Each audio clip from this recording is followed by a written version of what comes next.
Consider two identical point charges located at points 0, 0 and a, 0.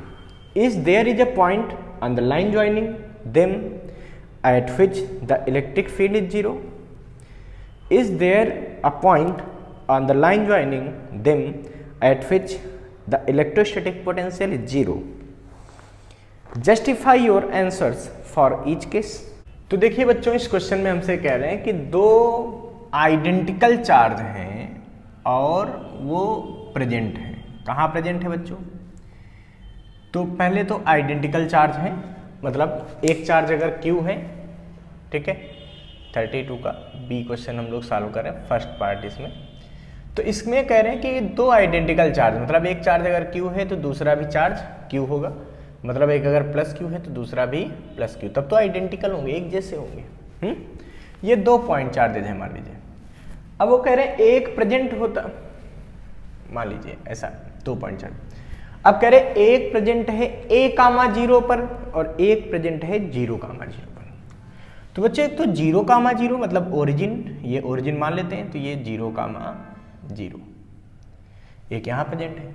एक present है a, 0 पर, तो ये है a, 0। भाई x एक्सिस पे a, y एक्सिस पे गए नहीं, y एक्सिस की वैल्यू 0, यहाँ प्रेजेंट है। मतलब एक चार्ज यहाँ पे है प्लस Q और एक चार्ज यहाँ पे है प्लस Q। हमसे कह रहे हैं कि बताओ कि क्या कोई ऐसा पॉइंट हो सकता है जहां पे इलेक्ट्रिक फील्ड 0 होगी? बिल्कुल हो सकता है। क्यों?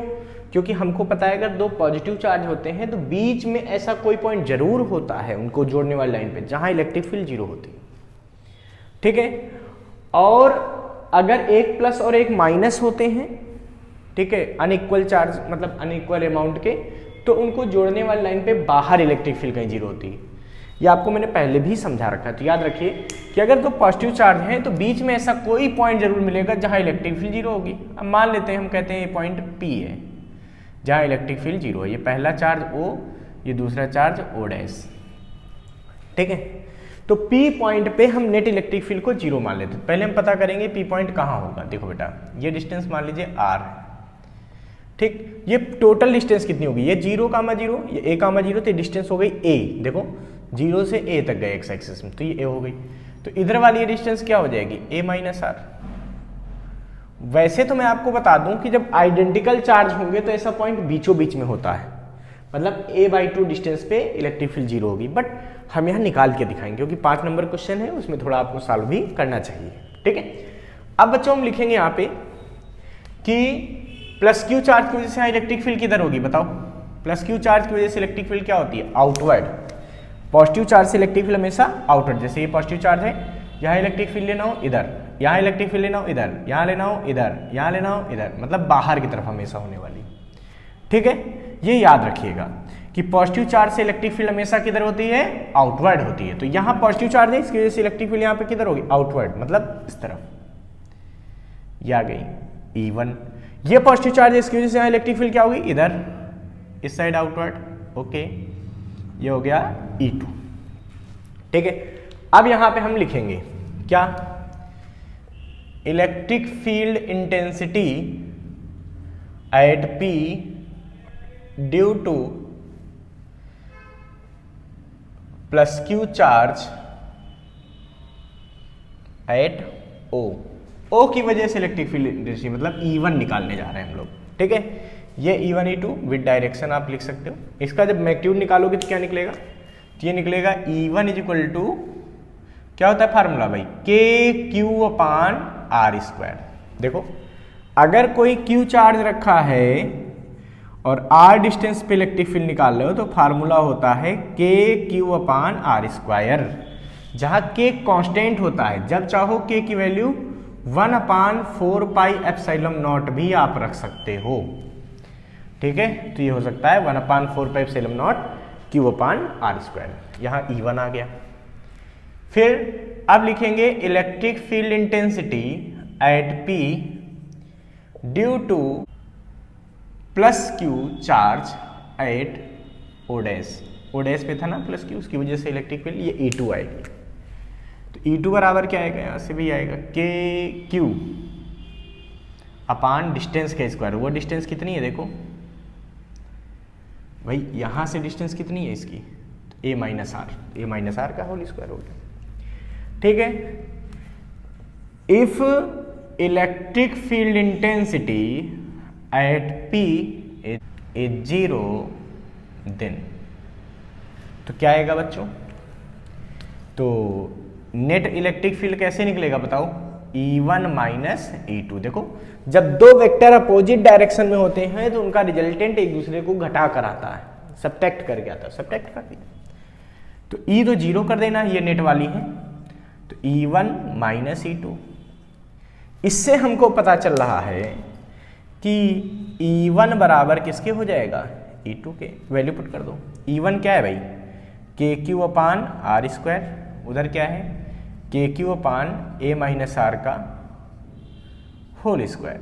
KQ से KQ काट दीजिए, इधर ले लो भैया क्रॉस ए माइनस आर का होल स्क्वायर बराबर आर स्क्वायर, रूट ले लीजिए तो क्या बचेगा, A minus R equal to R, ये आर उधर जाएगा तो ए इजक्वल टू 2r या R equal to A by 2।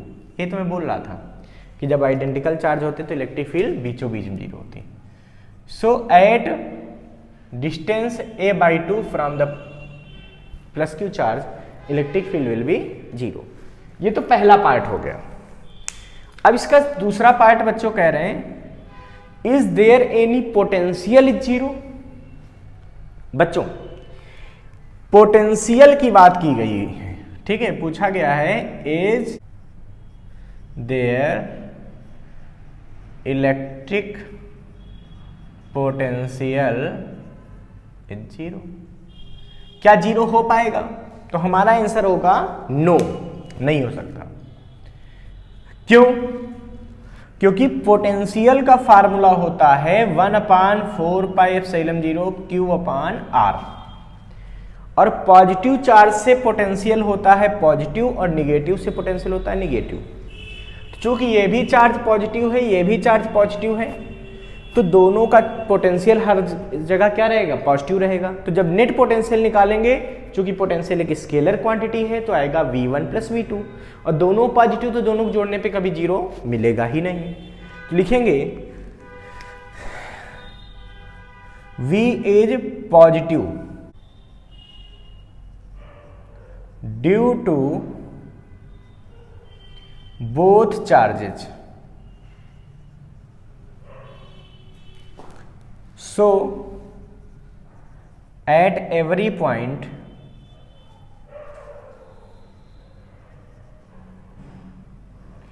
we get positive potential because V net बराबर आएगा V1 प्लस V2, और ये हमेशा दोनों क्या रहेंगे, पॉजिटिव रहेंगे, इसलिए हमको हमेशा पॉजिटिव मिलेगा। क्योंकि पोटेंशियल क्या है बच्चों, एक स्केलर क्वांटिटी है। वेक्टर होती तो फिर हमको सोच सकते थे इलेक्ट्रिक फील्ड की तरह, बट स्केलर है, इस वजह से पोटेंशियल हर जगह पॉजिटिव मिलने की वजह से जुड़ जाएगा, तो नेट पोटेंशियल कभी भी 0 नहीं मिलेगा। इसको फटाफट नोट कर लीजिए बच्चों।